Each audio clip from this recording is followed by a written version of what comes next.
All right, good morning, guys. I'm sitting here cutting up cheese for Clover's next lesson for you guys. We are actually going to work on a stationing while I'm doing my learning because when there's dogs on TVs, Clover barks. But I just thought about something. So we're kind of camping out at Auntie Holly's house for a bit. Just kind of like a vacation from life.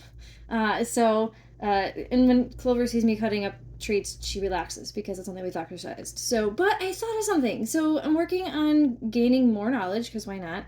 That is what we should be doing for life, is gaining more information and always learning. But I'm learning about enrichment, and I've run into conversations with people about something changing in their environment, like doorways, and you're proving me.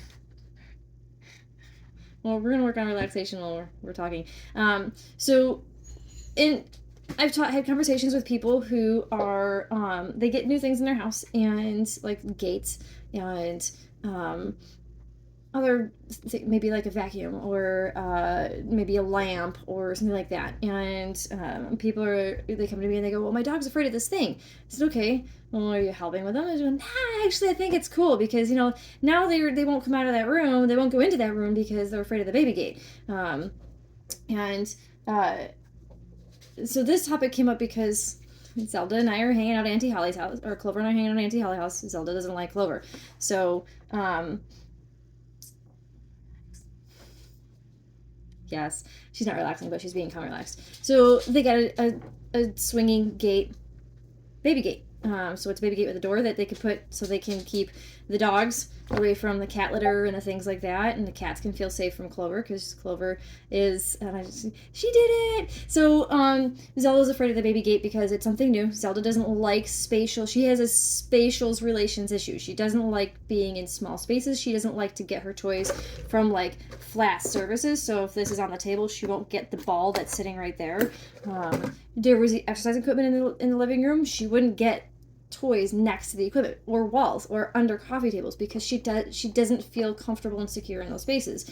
So I was upstairs doing an exercise with Zelda and showing Holly what to do with cheese is her favorite treat. So we were tossing the treat to the gate and trying to Holly's trying to coax her through. There was a spray of cheese all over the floor. Zelda's not coming through for that cheese. As much as she loves that cheese, she likes safety first.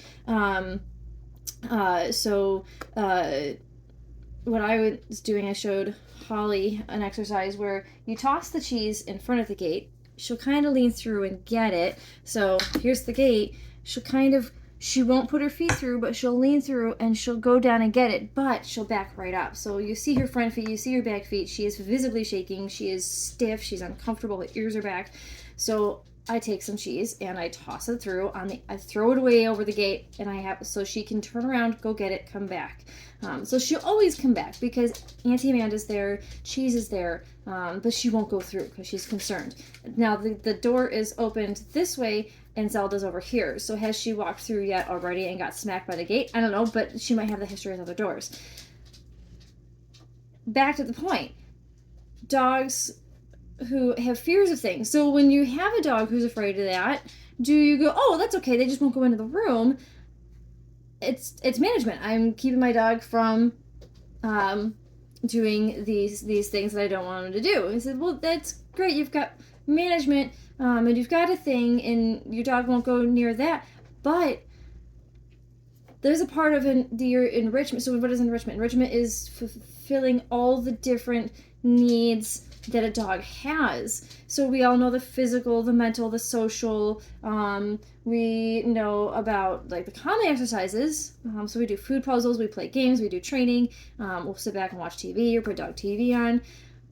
What about safety? What about security? So safety and security isn't just making sure they have a safe home or anything like that.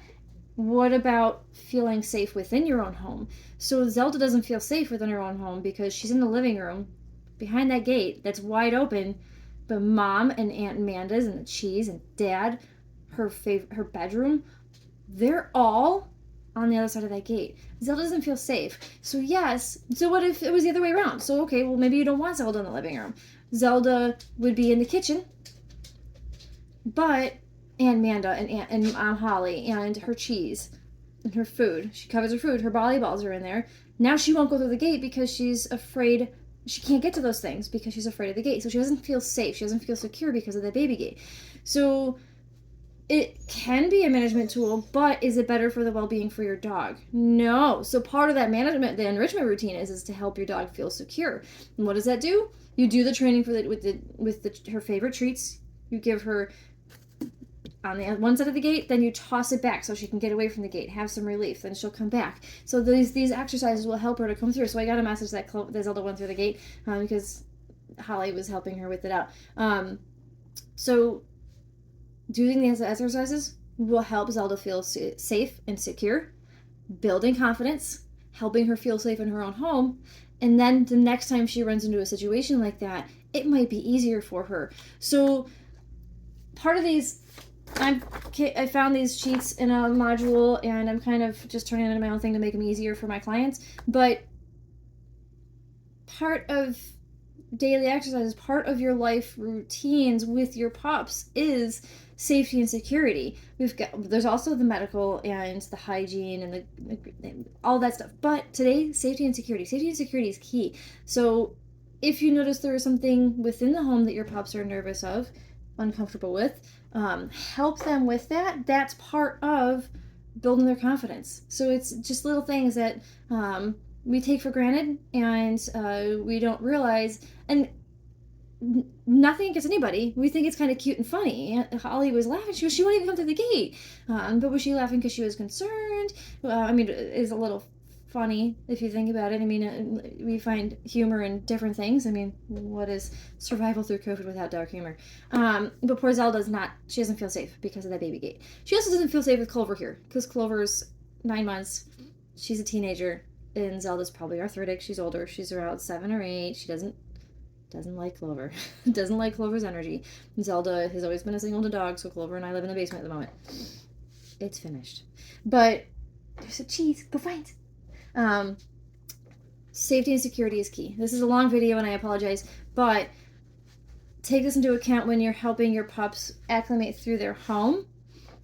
Go find!